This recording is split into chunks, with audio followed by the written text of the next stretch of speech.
That's right. Back again.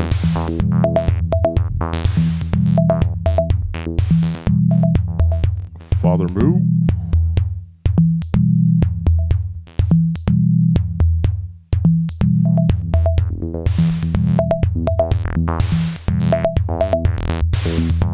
On the ones and zeros.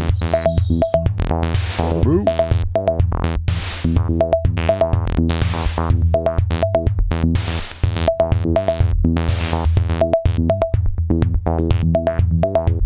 All right. We're in the big church on a Sunday morning. Praise the Lord.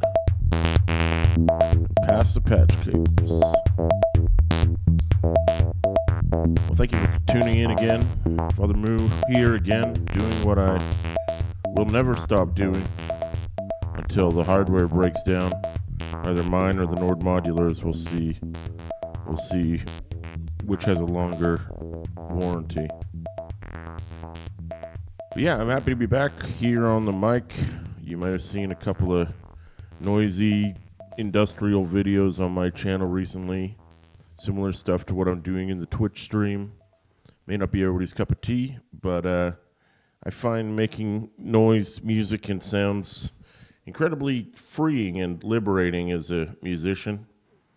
There's no one to tell you can't make that sound. You just make sound for the sheer joy of making sound. I don't know, maybe I'm in the minority, but I sure do like it. But we have something very different today. I can't say it's completely new, but it's something that very few of my listeners will probably remember. In the very early beginnings of the live Nord Modular streams, we would occasionally get a patch from a guest contributor, a person who we just refer to as Jerome. He is a friend of the show, and sometimes he would make a patch on his, I think he has a Nord Modular G1, by which I mean bigger than the Micro Modular, but still compatible patch format. And he would put together a patch and send it off to me by email, and I would open it up and try to figure out what it was doing. And I hadn't heard from the man in a while, but the other day he showed up in my inbox, and he's like, I got another patch for you. Take a look. And I was very happy to receive that and to hear from him again. So, Jerome, thank you so much for contributing. Anybody else out there who's making patches on the Nord Micro Modular or Nord Modular G1, or even just wants to share their work with me, with what they've done, I would really love to see it, and I'll just subject it to a bit of reverse engineering, see if I can figure out what's going on. So I haven't heard this one yet with all the stuff from Jerome. I just hit record on my little box here and open it up and see what I get. So let's take a look. And here's my community patches. He's the only community member to have submitted, so these are all his. And this new one is number 8. You can see the other dates here, going back to 6/6/2023, and then this one from 3/19/2024. And I think the pronunciation of this patch is probably breath control. You may have had some kind of Midi breath controller hooked up to the inputs of the Nord Modular to control some functions.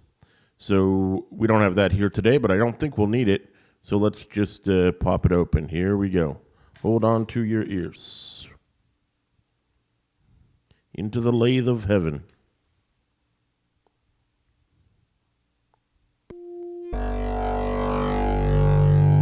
Let's start by just listening.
Powerful stuff. Powerful tones.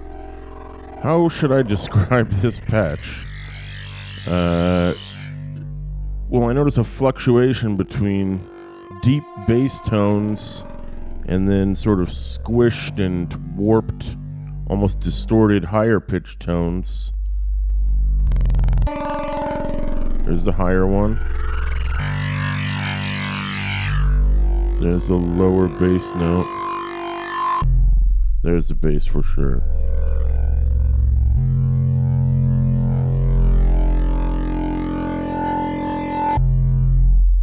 In my mind, it's almost like a whale jumping out of the ocean. When it's out of the sea, you hear the high-pitched noise, and then boom, it dives back into the ocean.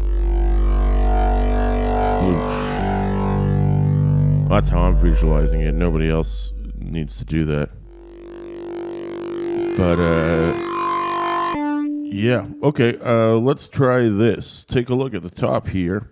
You can see he's mapped the 3 knob groups. Red, green, and blue are mapped to 16, 17, and 18.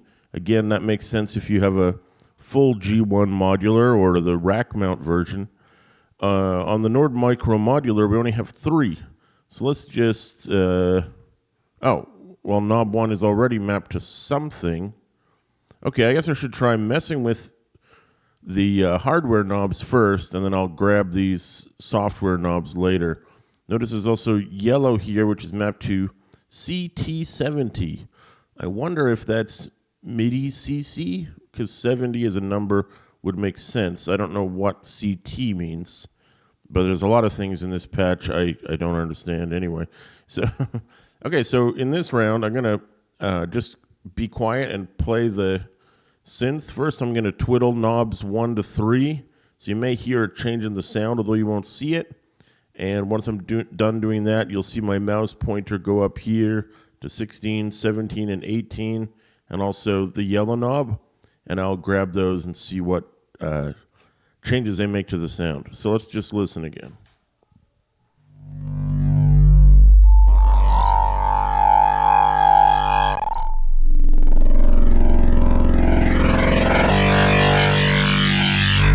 Okay, twisting your knobs.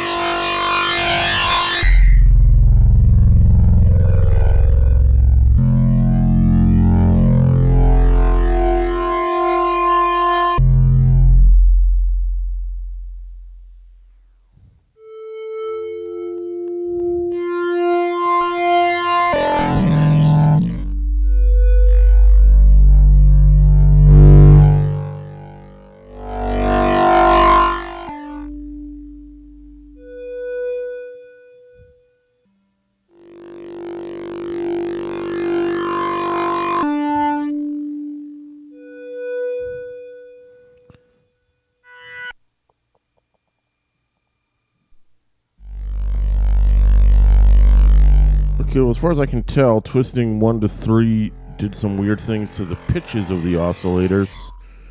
Or are they even oscillators? Here I can see 4 LFOs. I don't see a traditional oscillator. I heard of people, including our friend Jerome, who are fans of saving a little CPU power by using an LFO instead of an oscillator, just running it at a high speed. I think that's what he's doing. Let's try again. I'm going to mess with the knobs at the top this time, the colored ones.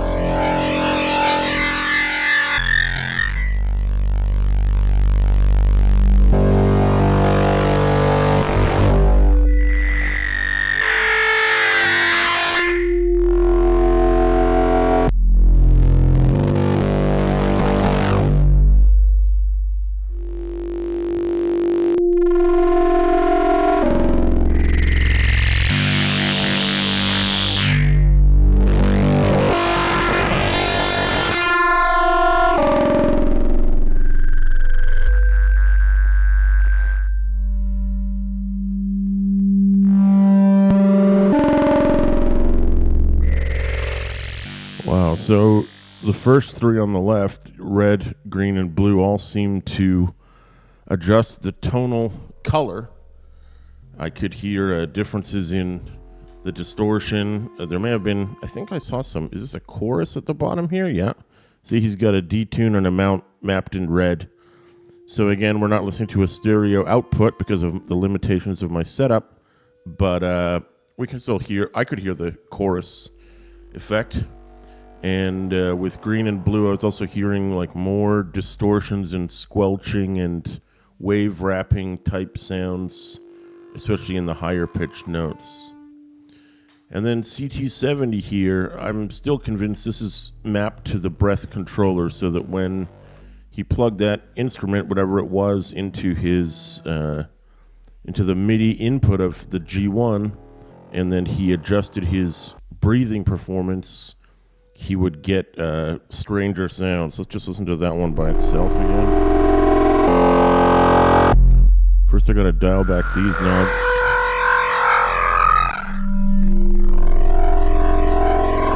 And here it is.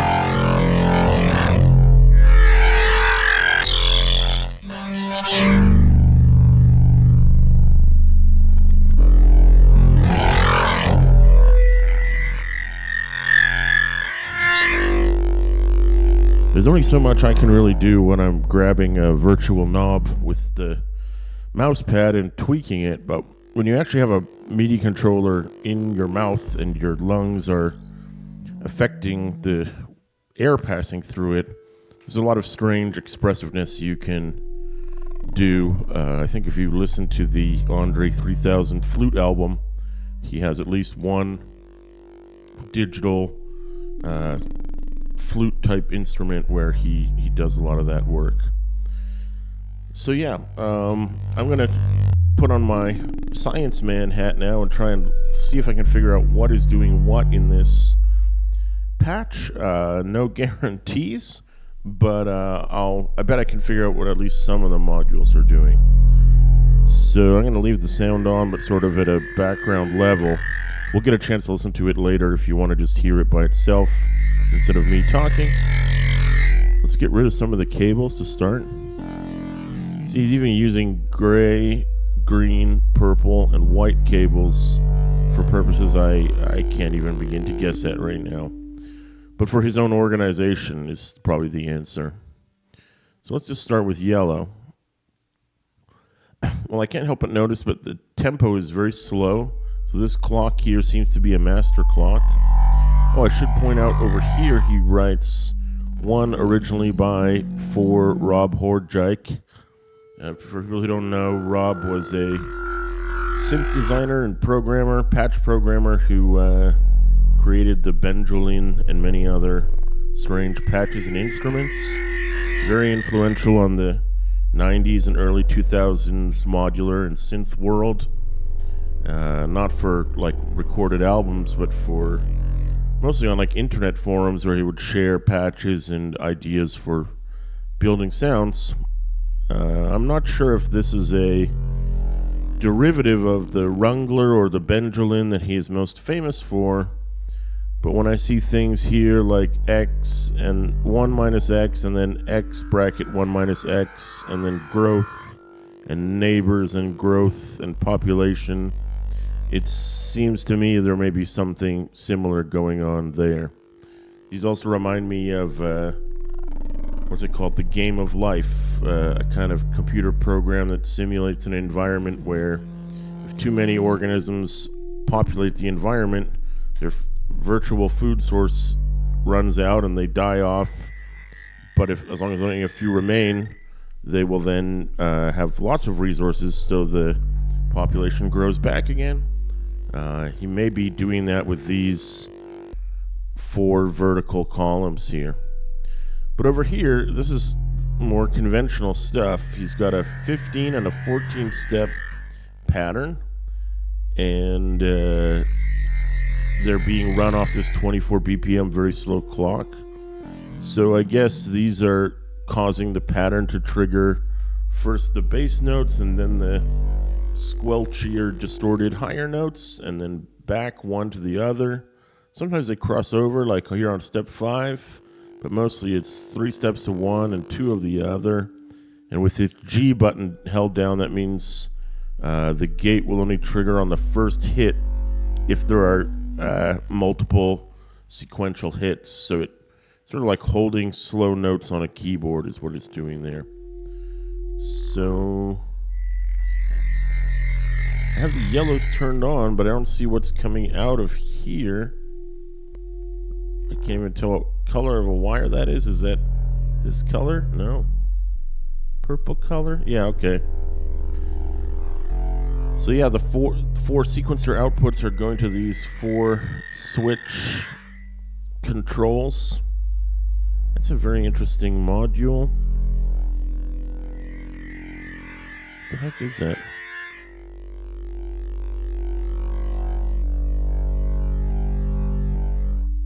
It says switch on it, and that may be its function here, but I don't actually know which one that is because I don't use it much. I should really, I'll just make a note to myself, both this one and this one are not things I use much, but it looks like their functions might be useful to me.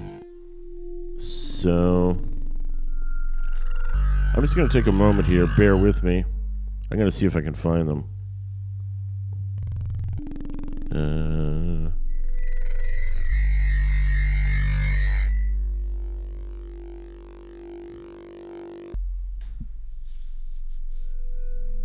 Is it this? No. Oh, I just went over the memory limit by doing that. Sorry about that. That's strange because it was at 84. Oh, it's requesting 5 voices. That's why. Wow, requesting 5 voices. Okay, so this would probably sound very different on the G1. We can only get 1 voice here on mine. I wonder if this will crash it again. Okay, it did. I'm going to stop doing that, but I think I was in the right area there. That one was level shifter inverter. Okay, so it looks like I have some studying to do in this area. I'll work on that in my own time. So yeah, we've got these sort of complex logic processors, let's call them. Far advanced when you compare them to my simple logic circuits that we've seen before. And he's mixing the signals here and using the key quantizers to keep it in a key. Same thing with all these here. He's labeled this change detect. Again, this is all logic stuff. He's flipping a positive to a negative signal and then sending it through these various, I think they're probably comparators. This is the logic circuit in a literal sense. And then we've got these 4 LFOs down here, which, as I said, you can see here, they're set to high mode. So they're called LFOs, but their functioning is oscillators. I guess you could say they're going to be slightly crude as oscillators, but since he's going to process them heavily anyway, he'd rather save a bit of processing power, and I totally get that. Here's the envelopes that are allowing those notes to play.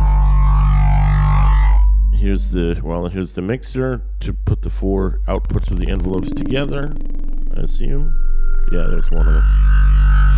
And you also see a wave wrapper here and a chorus for processing these sounds, distorting and crunching them. This wave wrapper is probably more noticeable on the higher pitched notes. So let me just sum it up in my analysis. Here you've got 2 sequencers and a clock that do most of the triggering of the pattern. Here in the middle you have a massive logic computer that determines, I think it determines when a envelope is triggered and also the pitches and processing associated with that envelope. And then here at the bottom you have the sound generation area where you have the LFOs functioning as oscillators going into 4 ADs. In fact, look at them. They're displaying, oh, this is a sine wave and sine wave, and then triangle and sine. So I think those distorted higher notes are probably the triangle, and and the low notes are one or more of the signs. And those are then being, they're running through their ADs, which are being triggered again by the output of the computer. And strangely enough, going to the reset of this LFO, don't ask me why. They mix them together here, they feed into the wave wrapper and stereo chorus, and they head into the outputs. So the genius here is not really 4 oscillators into 4 envelopes, into a mixer, into some processors. The genius bit is building this massive logic computer here to choose the pitches and to choose, I guess it's going to probably choose some of the processing and tones of the synth notes themselves. So a very strange generative machine here. But thanks to Jerome and to Rob for sharing it with us. So yeah, I think I'm going to go back and just listen a bit more to this one as I promised, just so we can hear it without my voice again. And I'll do a bit of knob twisting, but I mostly just want to listen. Here we go.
Yeah, really interesting. Those strange squawking and spluttering higher pitched synth tones. I don't think any of it is really technically distorting or overdriving, but it sure is getting right up to the limits of the maximum of the wave wrapper. So I think there may be also, if you look down here, one of the previous Jerome patches I remember made use of this shaper module. I was wondering what exactly it was being used for here, but I think it's a bit out of my knowledge range. A lot of this stuff here is I'm sorry, I don't get it. I wish I could tell you that I did. I guess if I was here for longer, I might go in and mess with more of these parameters, because if the great thing about a modular is if you have a patch set up, or if you have a digital modular and you can load someone else's patch, no matter how hard it is for you to understand, all the bits are right there for you to see. So you can grab things and replug things, especially if you remember to put them back where you got them from. But you'll still, again, if it's digital, you could just reload the patch from scratch, but it's a starting point for experimentation, really. So yeah, great stuff. And the sounds of this are really going along with, it's funny, it's coincidental, but this kind of harsh or experimental industrial noise is exactly what I've been doing myself, not even because I find it dark or grim, but because, as I say, it's liberating to explore sounds just for what they are. You know, I see a lot of the videos on YouTube, people saying why you shouldn't buy a modular and why I sold my modular. And I don't know what all those people's goals or motivations for going into music were. I remember seeing a guy who wanted to buy a modular so he could make lo-fi rap, and I wanted to tell him, like, you needed to buy a Dr. Sample 303, that's what Madlib uses. He could get a modular, but he doesn't, and he never did, as far as I know. But yeah, if you actually like making weird sounds for the sake of it, modular is where you should go. And of course, if you don't have the budget for a hardware one, there's nothing wrong with VCV Rack or Reactor or one of the many other virtual modulars. As I said, if you have C sound, you can, a few years ago, they ported over this entire Nord Micromodular interface. So if you say, oh, I wish I could buy the Nord Micromodular, but I don't have the hardware, costs too much. Well, you don't need the hardware. You can just have a computer running C sound, and you can do all the Nord programming you want without the hardware itself. And supposedly it sounds identical. I mean, it's a digital computer, right? It should sound at least very similar. So, yeah, so don't turn away from noises, and when your system is making weird noises and you're hoping it would make pretty melodies, sometimes that's a good thing, and at least give yourself the chance to see it that way. That's what I want to say. That's my sermon for today. So, yeah, I think it's about time for me to sign off. Thank you so much for supporting the channel. We're heading towards bigger milestones. I think we're coming up on 600 subscribers. My buddy HellFO just hit 700. He's another great noise musician. In fact, I have so many people I could recommend on there. I almost want to do a video on that by itself. But for now, I hope this will tide over the fans of the Nord Micromodular. And in fact, I have another Micromodular video coming almost directly after this one. So look forward to that. We may continue some of the themes from today's patch if we can. And I guess that'll be a surprise to reveal the next time. So again, thank you so much. And I'm going to let Jerome and Rob's patch just take us out. Have a listen, sit back, have a smoke, and take her easy and enjoy the lush noise soundscapes. Peace.